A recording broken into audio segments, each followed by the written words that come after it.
जाग्रत स्वप्न सुसुप्त भेदे तुर्या भोग संवित् ज्ञानम जाग्रत स्वप्नो विकल्पाः अविवेको माया सुप्तम् त्रितय भोक्ता वीरेशः। जागृत स्वप्न सुसुप्ति इन तीनों अवस्थाओं को पृथक रूप से जानने से तुरीयावस्था का भी ज्ञान हो जाता है। ज्ञान का बना रहना ही जागृत अवस्था है, विकल्प ही स्वप्न है। अविवेक अर्थात स्वबोध का अभाव मायामय सुसुप्ति है। तीनों का भोक्ता वीरेश कहलाता है।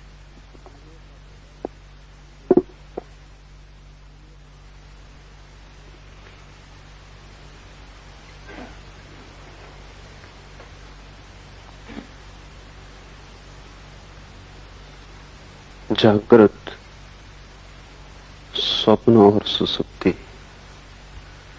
इन तीनों अवस्थाओं को पृथक रूप से जानने से तुरीयावस्था का भी ज्ञान हो जाता है।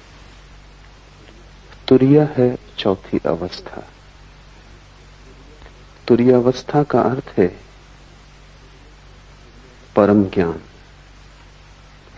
तुरीयावस्था का अर्थ है कि किसी प्रकार का अंधकार भीतर न रह जाए, सभी ज्योतिर्मय हो उठे, जरा सा कोना भी अंतस का अंधकारपूर्ण न हो, कुछ भी न बचे भीतर जिसके प्रति हम जागृत नहीं हो गए। बाहर और भीतर सब ओर जागृति का प्रकाश फैल जाए। अभी जहां हम हैं वहां या तो हम जागृत होते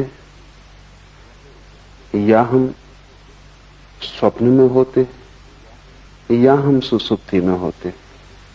चौथे का हमें कुछ भी पता नहीं। जब हम जागृत होते हैं तो बाहर का जगत तो दिखाई पड़ता है, हम खुद अंधेरे में होते। वस्तुएं तो दिखाई पड़ती हैं लेकिन स्वयं का कोई बोध नहीं होता। संसार तो दिखाई पड़ता है लेकिन आत्मा की कोई प्रतीति नहीं होती। ये आधी जागृत अवस्था है, जिसको हम जागरण कहते हैं। सुबह नींद से उठकर वो अधूरा जागरण है, और अधूरा भी कीमती नहीं, क्योंकि व्यर्थ तो दिखाई पड़ता है और सार्थक दिखाई नहीं पड़ता। कूड़ा करकट तो दिखाई पड़ता है, हीरे अंधेरे में खो जाते। खुद तो हम दिखाई नहीं पड़ते कि कौन है, और सारा संसार दिखाई पड़ता है।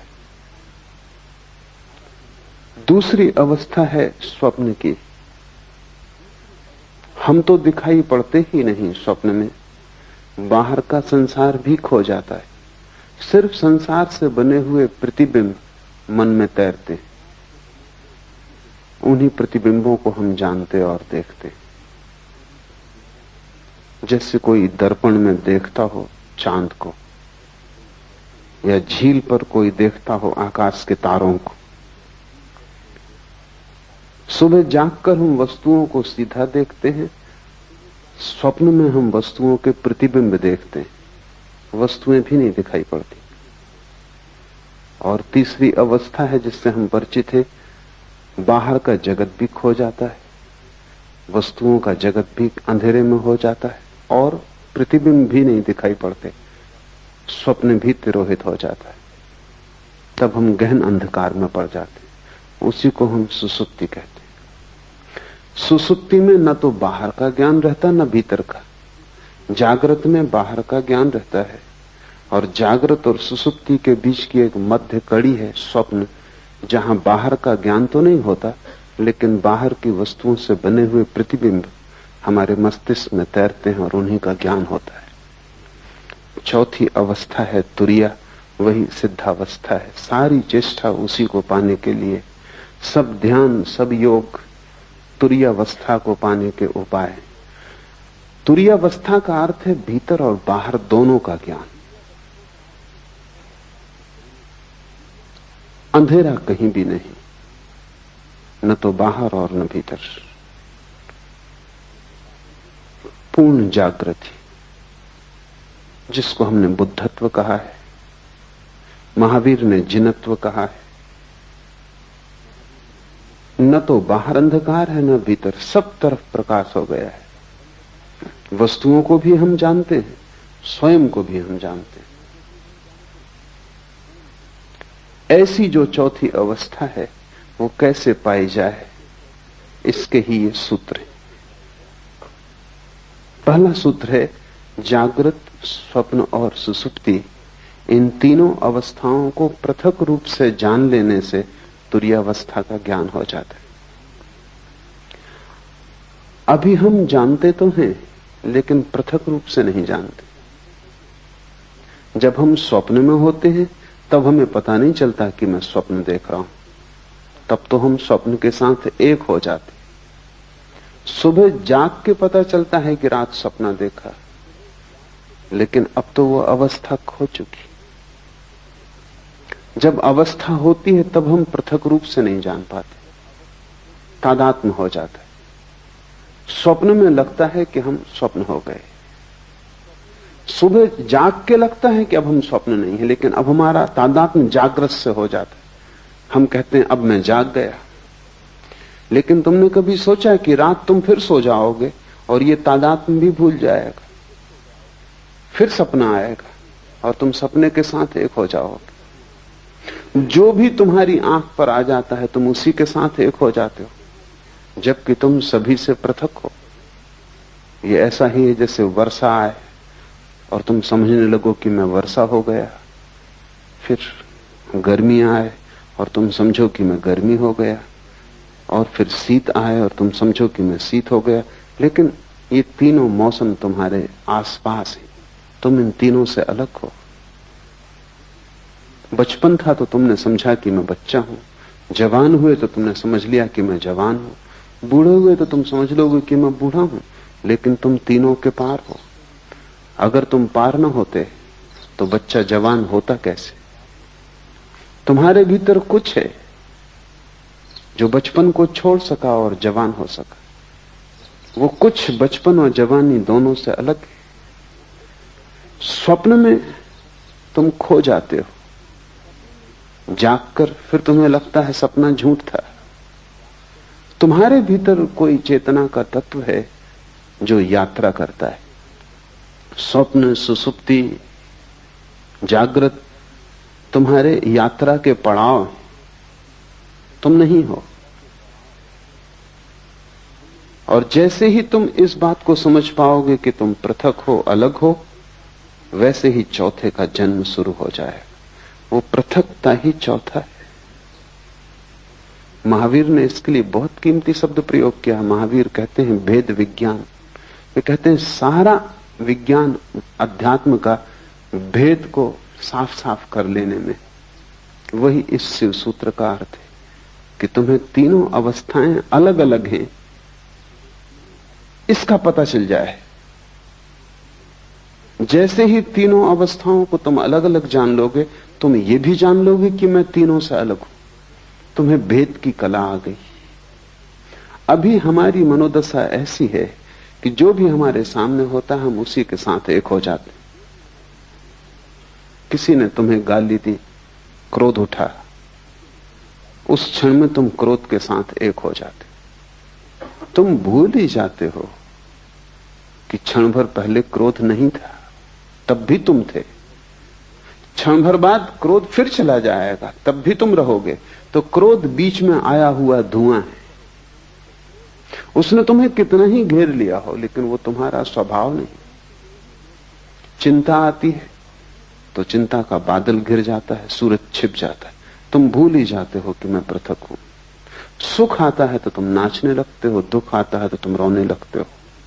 जो भी घटता है तुम उसी के साथ एक हो जाते हो।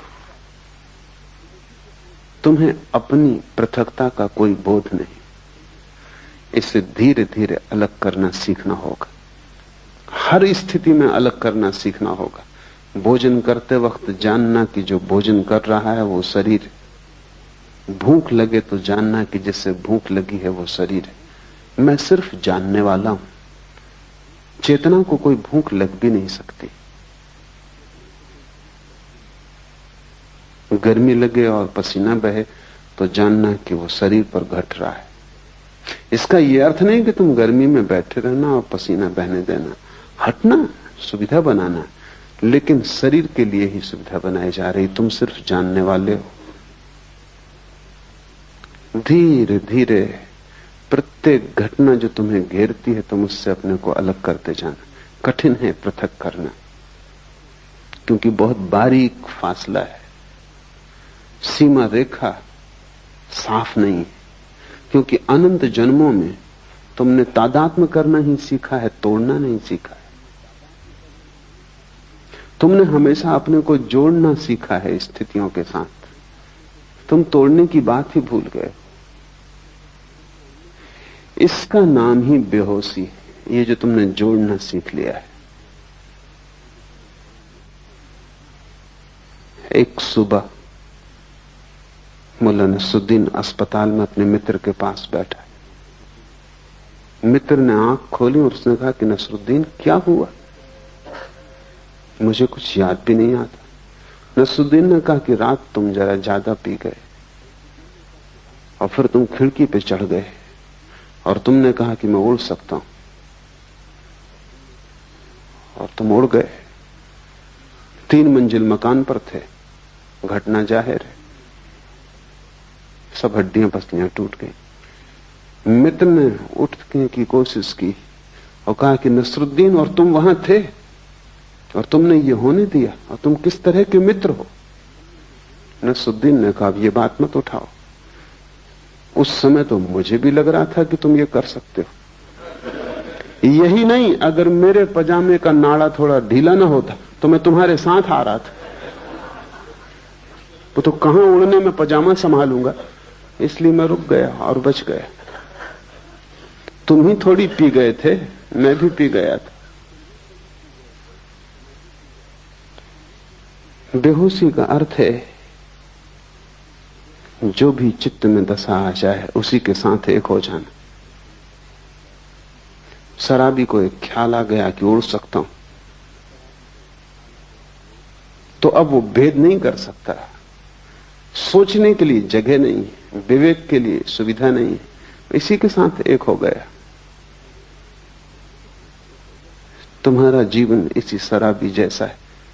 माना कि तुम खिड़कियों से नहीं उड़ते, और माना कि तुम अस्पताल में नहीं पाए जाते और हड्डियां नहीं तोड़ लेते, लेकिन बहुत गौर से देखोगे तो तुम अस्पताल में ही हो, तुम्हारी सब हड्डियां टूट गई, क्योंकि तुम्हारा पूरा जीवन एक रोग है, और उस रोग में सिवाय दुख और पीड़ा के कुछ हाथ आता नहीं। सब जगह तुम गिरे हो, सब जगह तुमने अपने को तोड़ा है, और सारे तोड़ने के पीछे एक ही मूर्छा का सूत्र है कि जो भी घटता है तुम उससे फासला नहीं कर पाते। थोड़े दूर हटो। एक एक कदम लंबी यात्रा है, क्योंकि हजारों लाखों जन्मों में जिसको बनाया है उसको मिटाना भी आसान नहीं होगा, पर टूटना हो जाता है, क्योंकि वही सत्य है। तुमने जो भी बना लिया है वो असत्य है। इसलिए हिंदू इसे माया कहते हैं। माया का अर्थ है कि तुम जिस संसार में रहते हो वो झूठ है। इसका यह अर्थ नहीं कि बाहर जो वृक्ष है वो झूठ है और पर्वत जो है वो झूठ है और आकाश में चांद तारे हैं वो झूठ है। नहीं, इसका केवल इतना ही अर्थ है कि तुम्हारा जो तादात्म्य है वो झूठ है, और उसी तादात्म्य से तुम जीते हो, वही तुम्हारा संसार है। कैसे तादात्म्य टूटे? तो पहले तो जागने से शुरू करो, क्योंकि वही थोड़ी सी किरण जागरण की है। स्वप्न से तो तुम कैसे शुरू करोगे? मुश्किल होगा। और सुसुप्ति का तो तुम्हें कोई पता नहीं है, वहां तो सब होश खो जाता है। जागृत से शुरू करो। साधना शुरू होती है जागृत से, वो पहला कदम। फिर दूसरा कदम है स्वप्न और तीसरा कदम है सुसुप्ति। और जिस दिन तुम तीनों कदम पूरे कर लेते हो, चौथा कदम उठ जाता है। वो चौथा कदम है तुरीयावस्था, वो सिद्धावस्था है।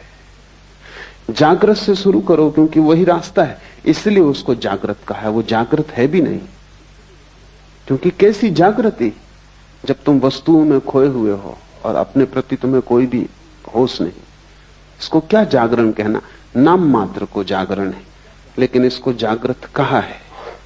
ठीक जागृत तो हमने बुद्ध पुरुषों को कहा है, लेकिन ये जागरण है इस अर्थ में कि इसमें थोड़ी सी संभावना जागने की है।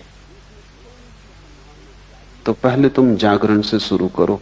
भूख लगे भोजन देना, लेकिन इस स्मरण को साधे रखना कि भूख शरीर को लगती है, मुझे नहीं। पैर में चोट लगे तो मलहम पट्टी करना, अस्पताल जाना, दवा लेना, लेकिन भीतर एक जागरण को साधे रखना कि चोट शरीर को लगी है, मुझे नहीं। इतने स्मरण को रखने से ही तुम पाओगे कि 99% पीड़ा तिरोहित हो गई। 99% पीड़ा इतना होश रखने से ही तिरोहित हो जाती कि जो चोट लगी है वो मुझे नहीं। इतना बोध भी तत्क्षण तुम्हारे दुख को विसर्जित कर देता है। 1% बची रहेगी, क्योंकि ये बोध पूरा नहीं है। जिस दिन बोध पूरा हो जाएगा उस दिन समग्र दुख विसर्जित हो जाता है। बुद्ध ने कहा है, जागृत पुरुष का दुख निरोध हो जाता है।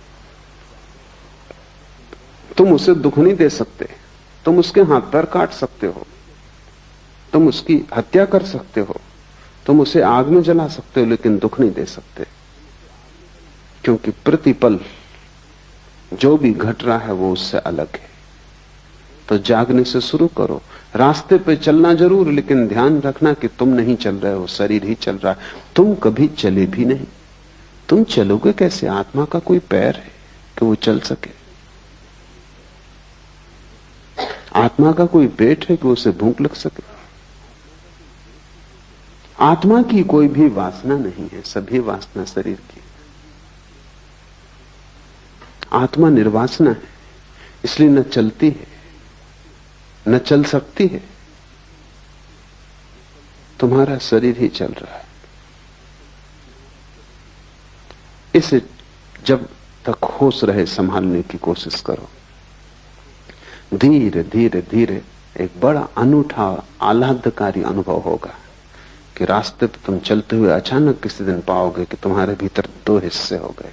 एक चल रहा है और एक नहीं चल रहा है। एक भोजन कर रहा है और एक नहीं भोजन कर रहा है। उपनिषद कहते हैं, एक ही वृक्ष पर बैठे हैं 2 पक्षी। ऊपर का पक्षी शांत है, न हिलता न डुलता, न रोता न हंसता, न आता न जाता, बस बैठा है शांत। नीचे का पक्षी बड़ा बेचैन, इस डाल से उस डाल पर उछलता है, इस फल को पकड़ता है, उसको पकड़ता है, बड़े सपने देखता है, बड़ी दौड़ धूप करता है। वो दोनों पक्षी तुम्हारे भीतर है। वो जो वृक्ष है वो तुम हो। एक तुम्हारे भीतर पक्षी है जो कभी हिला डुला नहीं, जो बस बैठा देख रहा है। उस पक्षी को हमने साक्षी कहा है। जीसस ने कहा है, एक ही बिस्तर पर तुम सोते हो, उसमें एक मरा हुआ है और एक सदा जीवित, और एक सदा से मरा हुआ है और एक सदा जीवित रहेगा। वो बिस्तर तुम ही हो। जब रात तुम बिस्तर पे सोते हो तो एक उसमें मुर्दा है और एक उसमें शाश्वत चैतन्य है। पर फर्क करना, फासला करना, कठिन श्रम, उद्यम की जरूरत है। तो पहले तो तुम दिन से कोशिश करो। सुबह जब उठते हो, जब पहली किरण आती है होश की, तभी से तुम साधने की कोशिश करो। हजारों प्रयास करोगे तब कहीं एक प्रयास सफल होगा। पर एक भी सफल हो जाए तो तुम पाओगे कि हजारों साल भी मेहनत करनी महंगी नहीं थी। क्योंकि एक क्षण को भी तुम्हें यह पता चल जाए कि जो चल रहा है वो तुम नहीं, जो रुका है वो तुम हो, जो वासना से भरा है वो तुम नहीं, जो सदा निर्वासना है वो तुम हो, जो मरण धर्म है वो तुम नहीं, जो अमृत का स्रोत है वो तुम हो।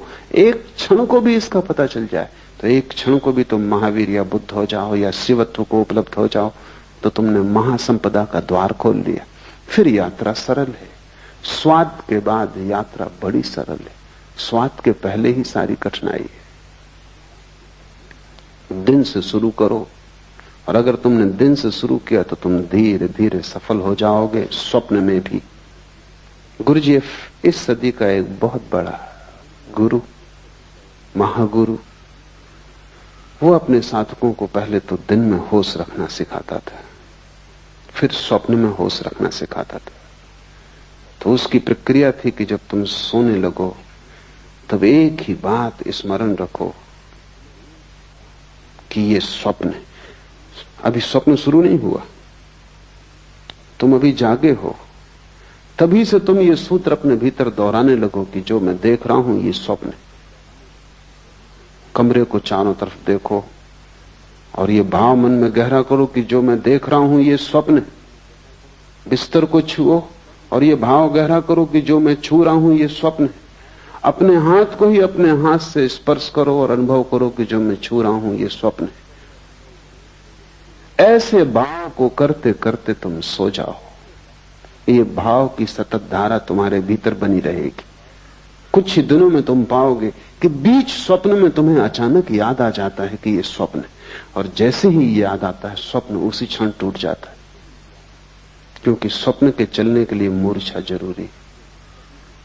वो बिना मूर्छा के स्वप्न नहीं चल सकता। बीच स्वप्न में तुम्हें याद आ जाएगा ये स्वप्न है और स्वप्न टूट जाएगा, और तुम इतने आनंद से भर जाओगे, उस आनंद को तुमने कभी जाना भी नहीं।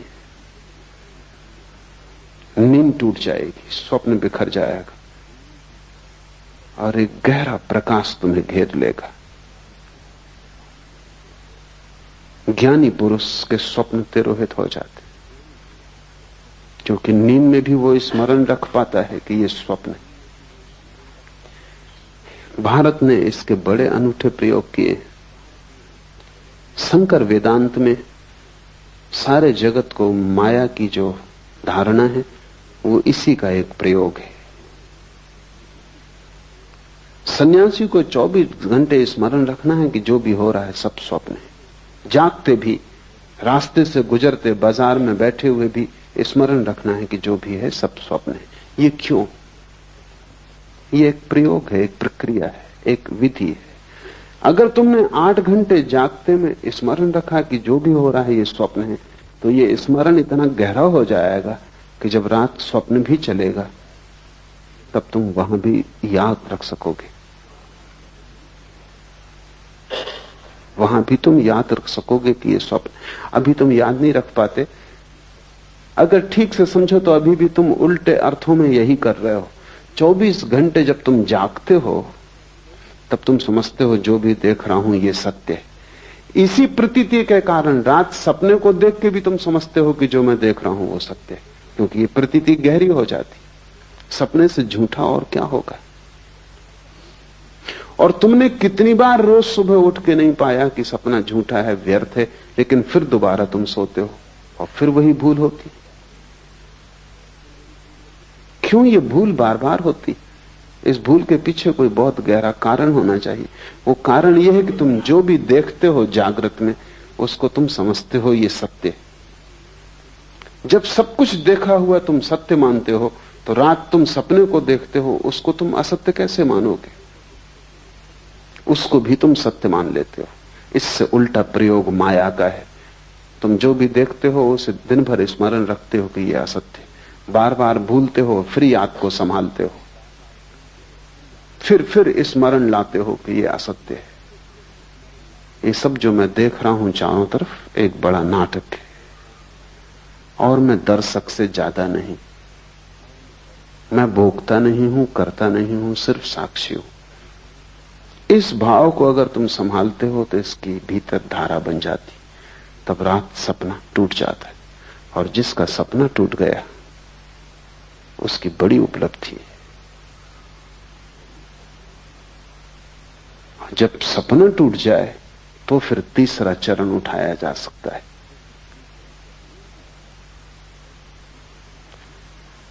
जब सपना टूट जाए तो फिर सुसुप्ति में होश रखने का चरण उठाया जा सकता है। लेकिन तुम्हें अभी बहुत कठिनाई होगी, सीधा उस प्रयोग को करना संभव नहीं, एक एक कदम उठाना पड़े। जब सपना टूट जाता है तब दृश्य कोई भी नहीं रह जाता। दिन में आंख खोल के तुम चलते हो, तुम कितना ही मानो कि जो देख रहे हो वो माया है, तो भी दृश्य तो बचेगा। तुम कितना ही, शंकर भी कितना ही कहते हो कि माया है, तो भी दीवाल से तो निकलेंगे नहीं, निकलेंगे तो दरवाजे से ही। कितना ही कहते हो सब माया है, कंकड़ पत्थर तो नहीं खाएंगे, खाएंगे तो भोजन ही। कितना ही कहते हो माया है, फिर भी तुम होगे तभी बोलेंगे, तुम नहीं होगे तो नहीं बोलेंगे। इसलिए बाहर के जगत के साथ तुम कितनी ही मान्यता को गहन कर लो कि ये माया है, बाहर का जगत तो बना रहेगा, मिट नहीं जाएगा। कोई पत्थर मारेगा फेंक कर तो सिर टूटेगा, खून बहेगा, तुम दुखी मत होगे, तुम पीड़ा नहीं लोगे, तुम कहोगे सब माया है, तुम अपने को दूर रखोगे, लेकिन फिर भी घटना तो घटेगी। लेकिन स्वप्न में एक अनूठी बात है, वो बिल्कुल माया है, इसलिए वहां एक अनूठा प्रयोग हो जाता है। जैसे ही तुम समझते हो कि सपना माया है, सपना खो जाता है, दृश्य विलीन हो जाता है। और जब दृश्य विलीन हो जाता है तभी दृष्टा के प्रति आंख जा सकती है। जब तक दृश्य मौजूद रहता है तब तक तुम बाहर ही देखते हो, क्योंकि दृश्य आकर्षित करता रहता है। जब दृश्य खो जाता है, पर्दा खाली हो जाता है, पर्दा भी नहीं रह जाता, तब तुम अकेले छूटते हो। इसलिए ध्यानी आंख बंद करके ध्यान करता है, क्योंकि इस संसार को माया कहना एक विधि है। ये संसार वास्तविक है, ये तुम्हारे सोचने पर निर्भर नहीं। अगर ये स्वप्न भी है तो ब्रह्म का है, ये तुम्हारा स्वप्न नहीं है। लेकिन तुम्हारे निजी सपने हैं, वे रात में घटते हैं। इसलिए बड़ी क्रांतिकारी घटना तो तब घटती जब तुम निजी स्वप्न को तोड़ देते हो। आकाश खाली हो जाता है, वहां देखने को कुछ नहीं बचता। नाटक समाप्त हुआ, घर जाने का वक्त आ गया। अब तुम करोगे भी क्या बैठे बैठे? इस घड़ी में अचानक आंख मुड़ती है, क्योंकि बाहर कुछ भी खोजने को नहीं रह जाता, देखने को नहीं रह जाता, सोचने को नहीं रह जाता, कोई दृश्य नहीं बचता। तो जो ऊर्जा दृश्य की तरफ जाती थी वो स्वयं की तरफ मुड़ती। स्वयं की तरफ मुड़ती हुई ऊर्जा ही ध्यान है। और जैसे ही स्वयं की तरफ मुड़ती, तब तुम सुसुप्ति में भी होश रख सकते हो, क्योंकि तुम तो होते हो। संसार नहीं होता सुसुप्ति में, स्वप्न नहीं होता सुसुप्ति में, क्योंकि तुम दोनों को देखने में अटके थे, इसलिए सुसुप्ति में बेहोशी रहती थी। अब तुम्हारी अटक टूट गई, अब दृश्य से तुम्हारा कोई संबंध न रहा। अब दृश्य के बिना भी तुम हो सकते हो। अब दिया जलता है, उसकी दिए को कोई फिक्र नहीं कि दिए के प्रकाश में कोई गुजरता है या नहीं गुजरता। अब तुम्हारा जीवन भीतर की तरफ मुड़ेगा, तब तुम सुसुप्ति में जाग जाओगे। स्वप्न के टूटने पर जो प्रयोग करने का है वो ये है कि जैसे ही स्वप्न टूट जाए आंख मत खोलना, क्योंकि आंख खोली तो जगत बाहर मौजूद है, फिर दृश्य मिल जाएगा। जब स्वप्न टूट जाए तो आंख मत खोलना, गौर से देखे चले जाना शून्य को। स्वप्न खो गया, जहां स्वप्न था अब वहां स्वप्न नहीं, तुम गौर से उस शून्य को देखे चले जाना। उस शून्य को देखने में ही तुम पाओगे कि तुम्हारी चेतना भीतर की तरफ मुड़ने लगी, अंतर्मुखी हो गई। तब तुम सुसुप्ति में भी जागे रहोगे। यही कृष्ण ने गीता में कहा है कि जब सब सो जाते हैं तब भी योगी जागता है। जो सबके लिए निद्रा है वो योगी के लिए निद्रा नहीं, वो सुसुप्ति में भी जागा हुआ है। और जब तुम तीनों को पृथक पृथक देख लेते हो तब तुम चौथे हो गए, अपने आप चौथे हो गए। तुरी का अर्थ है चौथा, द फोर्थ। उस शब्द का और कोई अर्थ नहीं, उसे कोई शब्द का अर्थ देने की जरूरत भी नहीं है, बस चौथा कहना काफी है, क्योंकि सभी अर्थ उसको बांध लेंगे, सभी शब्दों से बांध लेंगे। सिर्फ इशारा काफी है, क्योंकि वो अनंत है और असीम है। जैसे ही तुम तीन के बाहर हुए तुम परमात्मा हो। इन तीन में तुम प्रविष्ट हो गए हो, इसीलिए संकीर्ण हो गए हो। ये ऐसा ही है जैसे कि तुम खुले आकाश से एक टनल में, एक बोगदे में प्रवेश कर जाओ और बोगदा छोटा होता जाए। इंद्रियों तक आते आते तुम बिल्कुल संकीर्ण हो गए हो। पीछे लौटना है। जैसे जैसे तुम पीछे लौटते हो तुम्हारा आकाश बड़ा होता जाता है। जिस क्षण तुम तीनों के पार अपने को देख लेते हो उस दिन तुम महाकाश हो, उस दिन तुम परमात्मा हो। ऐसे ही जैसे कि कोई आदमी दूरबीन से देखता है आकाश को, दूरबीन का छोटा सा छेद वो अपनी सारी आंखों को उसी पर लगा देता है, फिर दूरबीन से आंखें हटाता है, तब उसे पता चलता है कि मैं दूरबीन नहीं हूं। तुम भी आंख नहीं हो, लेकिन आंख पर तुम कई जन्मों से टिके हो। तुम कान नहीं हो, लेकिन कान से तुम कई जन्मों से सुन रहे हो। तुम हाथ नहीं हो, लेकिन हाथ से तुम कई जन्मों से छू रहे हो। बस तुम दूरबीन से बंध गए हो। तुम्हारी हालत वैसी हो गई जैसे किसी वैज्ञानिक को दूरबीन बंध गई हो। अब वो दूरबीन को आंख से बांधे हुए घूम रहा है। तुम उसको कितना ही कहो कि दूरबीन उतार के रखो, ये तुम नहीं हो, पर वो दूरबीन से ही देख सकता है और भूल ही गया है। ये विस्मृति है। इस विस्मृति को तोड़ने की प्रक्रिया है। जागृत से शुरू करो, सुसुप्ति पर पूर्ण होने दो। जागृत, स्वप्न और सुसुप्ति, इन तीनों अवस्थाओं को पृथक रूप से जानने से तुरीय अवस्था का भी ज्ञान हो जाता है। इसे शुरू करो और धीरे धीरे बढ़ते जाओ। जिस दिन तुम्हें गहरी नींद में होश रह जाए उस दिन जान लेना तुम में, बुद्ध में, महावीर में, शिव में अब कोई अंतर न रहा। लेकिन तुम उल्टा ही काम कर रहे हो। तुम जागरण में भी ठीक जागे हुए नहीं हो तो तुम सुसुप्ति में कैसे जागोगे? तुम यहां भी सोए हुए हो। तुम्हारा जागरण नाम मात्र को है। तुम्हें भ्रम पैदा होता है कि तुम जागे हो क्योंकि तुम काम चलाओ, काम निपटा लेते हो। साइकिल चला लेते हो, तुम सोचते हो तुम जागे हुए हो। कार चला लेते हो, तुम सोचते हो तुम जागे हुए हो। लेकिन तुमने कभी ख्याल किया कि ये सब ऑटोमेटिक हो गया है, यंत्रवत हो गया है। साइकिल चलाने वाला सोचता भी नहीं कि अब बाएं मुड़ना है, अब दाएं मुड़ना है। वो अपने मन में लगा रहता है। साइकिल बाएं मुड़ती, दाएं मुड़ती, वो अपने घर पहुंच जाता है। सोचना या होशपूर्वक चलने की कोई जरूरत नहीं। सब यंत्रवत हो गया है, आदत हो गई। वो घर पहुंच ही जाता है। कार चलाने वाला चलाता जाता है, कोई जरूरत नहीं है उसको कि वो जागे। हम सब की जिंदगी एक रूटीन, एक बंधी हुई लीक पर घूमने लगती। जैसे कोल्हू के बैल चलते हैं ऐसे हम चलने लगते। उसी लीक पर रोज चलते हैं।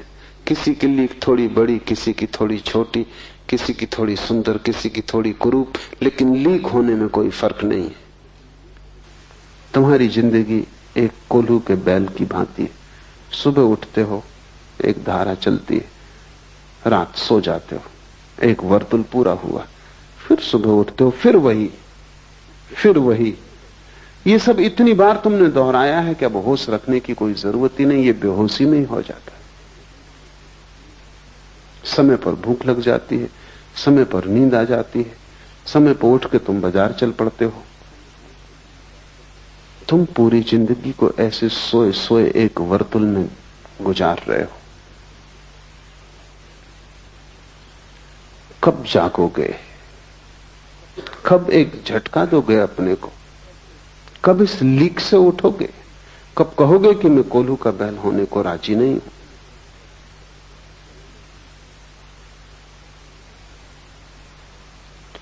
जिस दिन तुम्हें झटका देने का ख्याल आ जाएगा, उसी दिन से परमात्मा की यात्रा शुरू हो जाती। मंदिर जाने से तुम धार्मिक नहीं होते, क्योंकि वो भी तुम्हारी कोल्हू की लीक का हिस्सा है। तुम वहां भी चले जाते हो क्योंकि तुम सदा जाते रहे हो, क्योंकि तुम्हारे मां बाप जाते रहे, उनके मां बाप जाते रहे इसी मंदिर में, इसी शास्त्र को तुम पढ़ते रहे हो, तो तुम पढ़ते चले जाते हो। लेकिन ये कोल्हू की लीक है। क्या तुम कभी होशपूर्वक मंदिर गए? होशपूर्वक अगर तुम जा सको तो मंदिर जाने की जरूरत न रह जाएगी। जहां होश हो जाएगा तुम वहीं पाओगे मंदिर। होश मंदिर है। लेकिन ईसाई चला जा रहा है चर्च की तरफ, सिख चला जा रहा है गुरुद्वारा की तरफ, हिंदू चला जा रहा है मंदिर की तरफ, बंधे हुए अपनी अपनी लीक पर। तुम्हारी ये सोई सोई अवस्था तुम्हारे अतिरिक्त कोई भी नहीं तोड़ सकता। तो पहली बात जान लेनी जरूरी है कि तुम्हारा जागृत भी सोया हुआ है और योगी का सुसुप्ति भी जागी हुई होती। तुम बिल्कुल उल्टे योगी हो। और जिस दिन तुम इससे विपरीत हो जाओगे, उसी दिन जीवन का सार सूत्र तुम्हारे हाथ आ जाएगा। तीनों को अलग अलग जान लो तो जानने वाला तीनों से अलग हो जाता है। तुम मात्र ज्ञान हो, इसके अतिरिक्त कुछ भी नहीं। तुम सिर्फ होश मात्र हो, लेकिन तीनों से अपने को तोड़ो। पढ़ता था मैं एक सूफी फकीर के संबंध में, जुन्नत के बाबत। कोई उसे गाली दे जाता तो वो कहता कि कल आके उत्तर दूंगा। कल जाके कहता कि अब उत्तर की कोई जरूरत नहीं। तो आदमी पूछता कि कल मैंने गाली दी, कल तुमने क्यों उत्तर न दिया? कि तुम अनूठे आदमी हो, गाली किसी को दो तो वो उसी वक्त उत्तर देता, क्षण भर नहीं रुकता। जुन्नद ने कहा कि मेरे गुरु ने कहा है कि अगर जल्दी की तो मूर्छा हो जाती, तो थोड़ा वक्त देना। कोई गाली दे, उसी वक्त अगर उत्तर दिया तो उत्तर मूर्छा में दिया जाएगा, क्योंकि गाली तुम्हें घेरे होगी, उसका ताप तुम्हें पकड़े होगा, उसका धुआं अभी आंखों में होगा। थोड़ा बादल को गुजर जाने दो, 24 घंटे का वक्त दो, फिर उत्तर देना। और जुन्नैद कहता कि मेरा गुरु बहुत चालबाज आदमी था, क्योंकि जब से मैं उत्तर ही नहीं दे पाया। 24 घंटा कोई रुक जाए क्रोध करने को तो तुम सोचते हो क्रोध कर पाएगा। 24 मिनट भी रुक जाए तो क्रोध असंभव है, 24 सेकंड रुक जाए तो क्रोध असंभव है। सच तो यह है कि 1 सेकंड भी अगर रुक जाए और देख ले तो क्रोध असंभव है।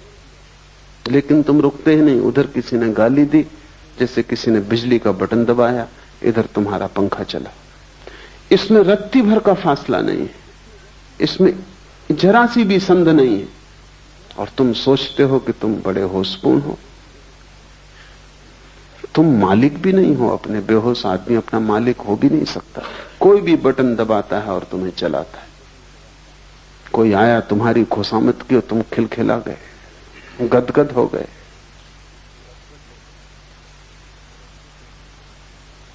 किसी ने तुम्हारा अपमान किया और तुम आंसुओं से भर गए। तुम मालिक हो अपने, या हर कोई तुम्हें चलाता है? और जो तुम्हें चला रहे हैं वो भी अपने मालिक नहीं, तुम गुलामों के गुलाम हो। और बड़ा मजा है कि सब एक दूसरे को चलाने में कुशल है। और उनमें से एक भी होश में नहीं। इससे बड़ा और कोई अपमान नहीं हो सकता आत्मा का कि हर कोई तुम्हें जलाता है। मुल्ला नसरुद्दीन एक दफ्तर में काम करता था। सभी नाराज थे उसके काम से, क्योंकि काम तो कुछ था ही नहीं। या तो वो सोया रहता या झपकी खाता रहता। आखिर दफ्तर के लोग परेशान इतने हो गए कि धीरे धीरे लोगों ने उसको कहना भी शुरू कर दिया। मालिक ने भी कहा, डांटा डपटा भी, लेकिन उसमें कुछ फर्क ना हुआ। इतना अपमान और सब उपद्रव के कारण उसने इस्तीफा दिया। बदलना तो मुश्किल था, इस्तीफा देना आसान था। बहुत से लोग जो संसार से भागते हैं सन्यास की तरफ, वो इस्तीफा दे रहे हैं। बदलना तो मुश्किल है, इस्तीफा देना सदा आसान। उसने इस्तीफा दिया। सारा दफ्तर प्रसन्न हुआ इस्तीफे से। लोग इतने प्रसन्न हो गए कि मालिक ने कहा कि अब वो जब अपनी तरफ से जा रहा है तो विदाई समारोह करना उचित है। और हम इतने परेशान थे इससे, और ये छोड़ रहा है, और छुड़ाने का कोई उपाय नहीं था।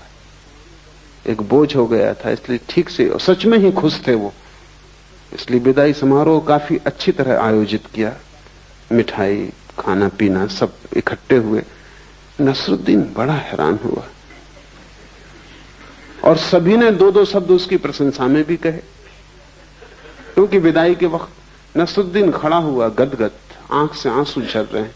उसने कहा, मैं अपना इस्तीफा वापस ले, मुझे पता ही नहीं था कि तुम सब इतना प्रेम मेरे लिए करते। अब इस जीवन में यहां से जाने का कोई कारण नहीं।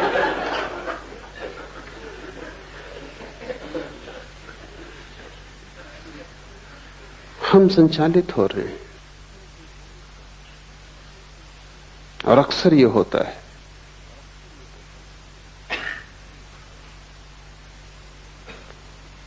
कि चारों तरफ पूरा संसार एक एक व्यक्ति को चला रहा है, और मौसम चारों तरफ बदलता रहता है, हजारों तरह के लोग हैं। इसलिए तुम्हारे भीतर एक गहरा विभ्रम और एक कंफ्यूजन है, होगा ही, क्योंकि तुम एक से चालित नहीं हो। एक से चालित तो वही है जो भीतर जागा हुआ है। उसकी जिंदगी में एक स्पष्टता होगी, निरभ्रता होगी, उसके जीवन में एक सफाई होगी, एक निर्णय होगा, उसके जीवन में एक दिशा होगी। तुम्हारे जीवन में कोई दिशा नहीं हो सकती। तुम तो ऐसे जैसे कोई आदमी भीड़ में धक्के में चलता है, वो चल भी नहीं रहा, लेकिन भीड़ इतना धक्का दे रही है कि खड़ा भी नहीं रह सकता। कोई बाएं धक्का देता है तो वो बाएं चला जाता है, कोई दाएं धक्का देता है तो वो दाएं चला जाता है। तुम्हारी पूरी जिंदगी भीड़ में चलती हुई है। तुम गौर से देखो, समझ में आ जाएगा। कोई कुछ कह रहा है वो तुम करते हो, फिर कोई कुछ और कहता है वो तुम करते हो, फिर तुम्हारे भीतर इतने विरोधाभास हो जाते।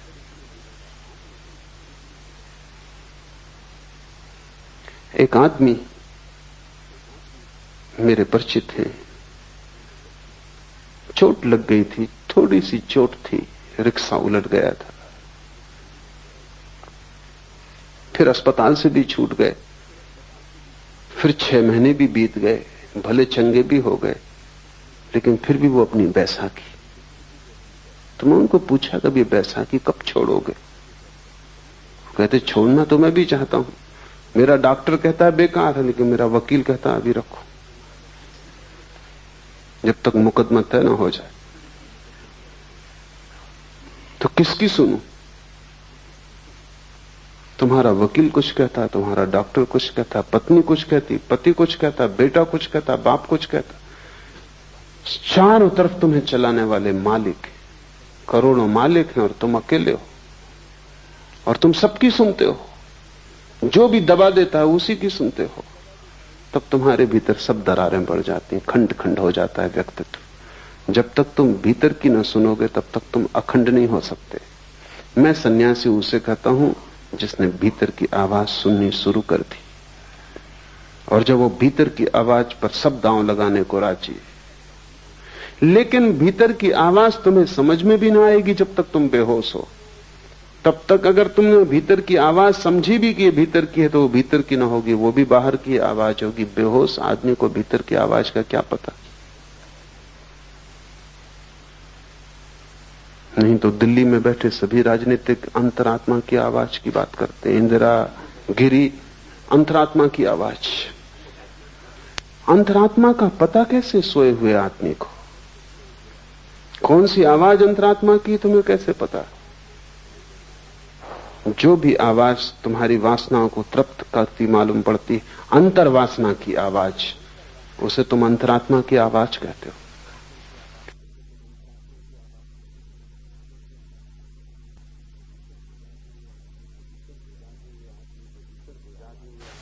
सिर्फ जागे हुए आदमी के भीतर कोई आवाज होती, और वो आवाज तुम्हें मिल जाए तो तुम्हारे जीवन में सब जो कलुष है, वो जो उपद्रव है, वो 1000 तरह के विक्षिप्त स्वर है कि तुम एक भीड़ हो गए हो, एक व्यक्ति नहीं। तुम एक बाजार की तरह हो जिसमें सब चल रहा है। बंबई का शेयर बाजार हो तुम, सब चल रहा है। कुछ समझ में नहीं आता। कोई नए आदमी को तो समझ में ना आया कि तुम क्या हो। कोई कुछ चिल्ला रहा है, कोई कुछ चिल्ला रहा है, सब तरह की आवाजें। तुम्हारी आवाज बिल्कुल खो गई है। तुरीयावस्था का अर्थ है आत्मा को पहचानना, और इन 3 से तुम अपने को तोड़ो तो ही तुम आत्मा को पहचान सकोगे। छोटे छोटे प्रयोग शुरू करो। क्रोध आए, रुको, जल्दी क्या है? घृणा आए, थोड़ा रुको, थोड़ा संधि काल चाहिए, तभी उत्तर दो। जबकि तुम होश में आ जाओ, उसके पहले उत्तर मत दो। अगर तुम पाओ कि तुम्हारी जिंदगी से पाप खोना शुरू हो गया, गलत अपने आप विसर्जित होने लगा, तुम अचानक पाओगे कि अब क्रोध का उत्तर देने की कोई जरूरत न रही। यह भी हो सकता है कि जिसने तुम्हारा अपमान किया था तुम उसे धन्यवाद देने भी जाओ, क्योंकि उसने भी तुम्हारा उपकार किया है, तुम्हें एक जागने का मौका दिया है। कबीर ने कहा है, निंदक नीरे राखिए आंगन कुटी छबाए। वो जो तुम्हारी निंदा कर रहा है उसे तुम पास में ही संभाल के इंतजाम कर दो, उसको घर में ही ठहरा लो, क्योंकि वो तुम्हें जागने का मौका देगा। जो जो तुम्हें मूर्छित होने का मौका देता है, अगर तुम चाहो तो उसी मौके को तुम जागरण की भी सीढ़ी बना सकते हो। जिंदगी ऐसे है जिससे रास्ते पे एक बड़ा पत्थर पड़ा हो। जो ना समझे वो पत्थर को देख के लौट जाते हैं, वो कहते हैं रास्ता बंद है। जो समझदार है वो पत्थर पे चढ़ जाते, वो उसको सीढ़ी बना लेते, और जैसे ही सीढ़ी बना लेते हैं और भी ऊपर का रास्ता उन्मुक्त हो जाता है। साधक के लिए एक ही बात स्मरण रखनी है कि जीवन का हर क्षण जागृति के लिए उपयोग कर लिया जाए। चाहे भूख हो, चाहे क्रोध हो, चाहे काम हो, चाहे लोभ हो, हर स्थिति को जागरण के लिए उपयोग कर लिया जाए। रत्ती रत्ती तुम इस तरह इकट्ठा करोगे जागरण, तो तुम्हारे भीतर ईंधन इकट्ठा हो जाएगा। उस ईंधन से जो ज्वाला पैदा होती है उसमें तुम पाओगे कि तुम न तो जागृत हो, न तुम स्वप्न हो, न तुम सुसुप्ति हो, तुम तीनों के पार पृथक हो।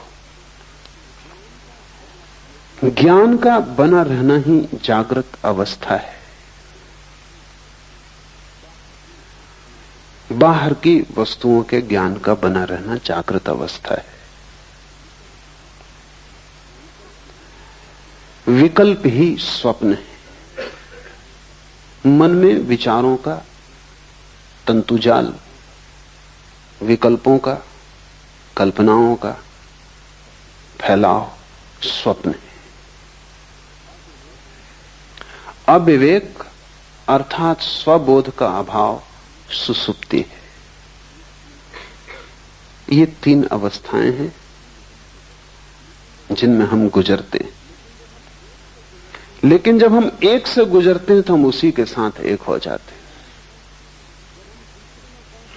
जब हम दूसरे में पहुंचते हैं तो हम दूसरे के साथ एक हो जाते हैं।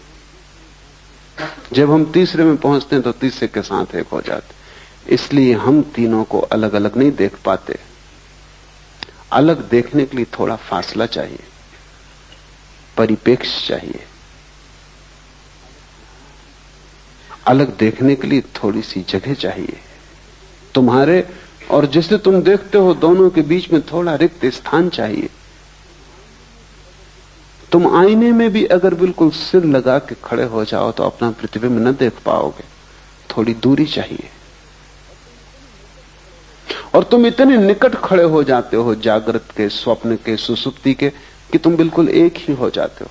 तुम उसी के रंग में रंग जाते हो।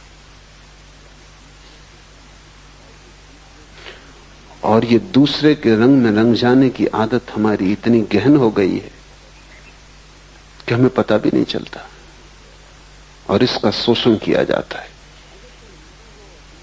अगर तुम हिंदू हो और तुमसे कहा जाए कि मस्जिद खड़ी, इसमें आग लगा दो, तुम 1000 बार सोचोगे, विचार करोगे कि ये क्या उचित है। और मस्जिद भी उसी परमात्मा के लिए समर्पित है। ढंग होगा और सीढ़ी का रंग होगा और रास्ते की व्यवस्था होगी और, लेकिन मंजिल वही है।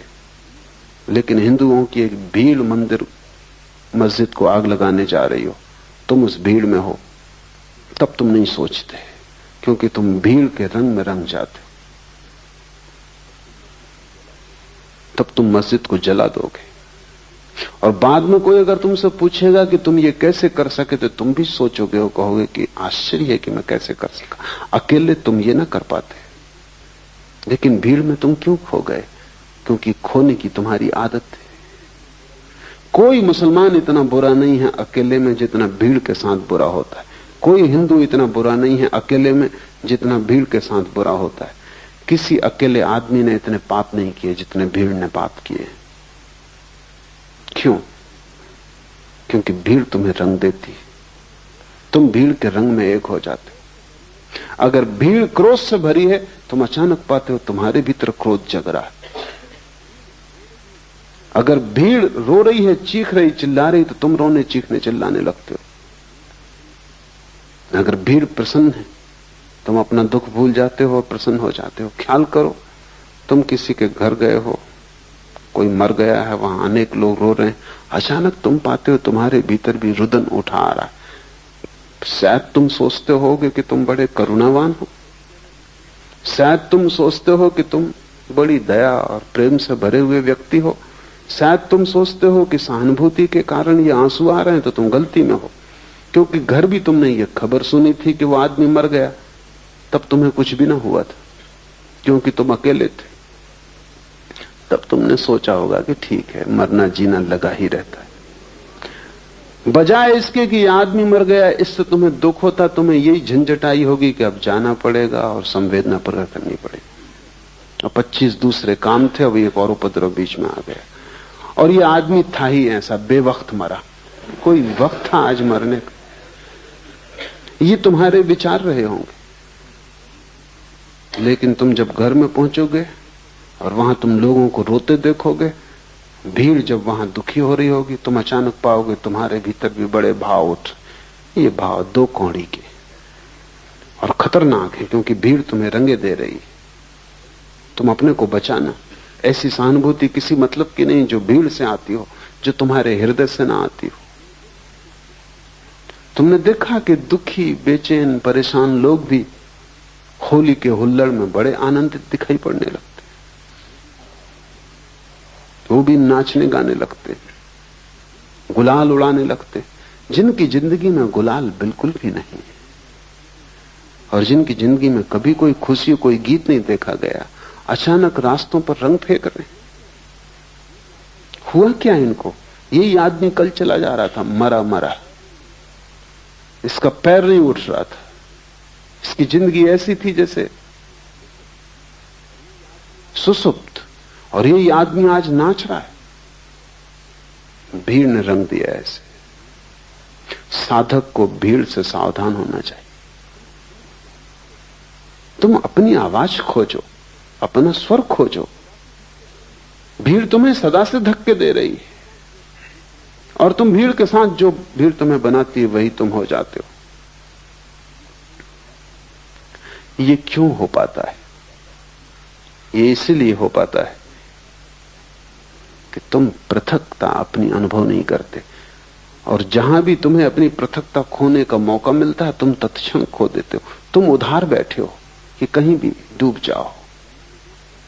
नींद आई तो नींद में डूब गए, जागृत आया तो जागृत में डूब गए, स्वप्न आया तो स्वप्न में डूब गए। लोग दुखी हैं तो तुम दुखी हो गए, लोग सुखी हैं तो तुम सुखी हो गए। तुम हो या सिर्फ तुम एक डूबने का बिंदु हो? तुम्हारा कोई अस्तित्व है, तुम्हारा कोई केंद्र है। उस केंद्र का नाम ही आत्मा है। अपने अस्तित्व को जगाओ, डूबने से बचो। इसलिए सारे धर्म शराब के विरोध में। शराब में ऐसी कोई खराबी नहीं, लेकिन सभी धर्म विरोध में। कारण कुल इतना ही है कि वो डूबने का रास्ता है। सभी धर्म जगाने के पक्ष में, और जो आदमी शराब पी रहा है वो डूब रहा है। जो जो चीजें डुबाती हैं तुम्हें, जिन जिन चीजों से तुम और भी ज्यादा मूर्छित होते हो, तुम वैसे ही काफी मूर्छित हो। रत्ती भर तुम में जरा सा होश है, तुम उसी को भी खोने के लिए तैयार रहते हो। और आश्चर्य की बात तो यह है कि जब भी तुम उसे खो देते हो तभी तुम प्रसन्न होते हो। तुम जैसा मूल खोजना असंभव है, क्योंकि जब तुम उसे खो देते हो तभी तुम कहते हो कि बड़ा आनंद है। क्यों? क्योंकि वो जो थोड़ा सा होश है वो तुम्हें जिंदगी की समस्याओं को देखने में सहायता देता है। वो तुम्हें जिंदगी के प्रति चैतन्य बनाता है और चिंता से भरता है। वो तुम्हें होश से भरता है कि तुम होश में नहीं हो। वो जो छोटा सा तुम्हारे भीतर किरण है वो तुम्हारे अंधकार को प्रकट करती है, जो कि गहन है। तुम उस किरण को भी बुझा देना चाहते हो कि न रहेगी किरण, न रहेगा बांस, न बजेगी बांसुरी। न रहेगी किरण, न अंधेरे का पता चलेगा, क्योंकि उस किरण की वजह से अंधेरा पता चलता। हटाओ इस किरण को, पी लो शराब, डूब जाओ किसी भीड़ के उपद्रव में, राजनीति में, इसमें उसमें, कहीं भी अपने को लगा दो ताकि तुम अपने को भूल जाओ। पश्चिम के मनोवैज्ञानिक लोगों को कहते हैं कि तुम अगर अपने को भुला सको तो ही तुम स्वस्थ रह सकोगे, और पूरब के धर्म गुरुओं ने कहा है कि तुम अपने को जगा सको तो ही तुम स्वस्थ हो सकोगे। बड़ी उल्टी बातें, लेकिन दोनों बातें सार्थक हैं। पश्चिम का मनोवैज्ञानिक तुम जैसे हो उसको स्वीकार करता है। तुम जैसे हो ऐसे ही तुम रह सको, जी सको, किसी तरह गुजार सको जिंदगी, उसमें सहायता पहुंचाता है। वो ठीक कह रहा है। वो कह रहा है किसी तरह अपने को बुला दो।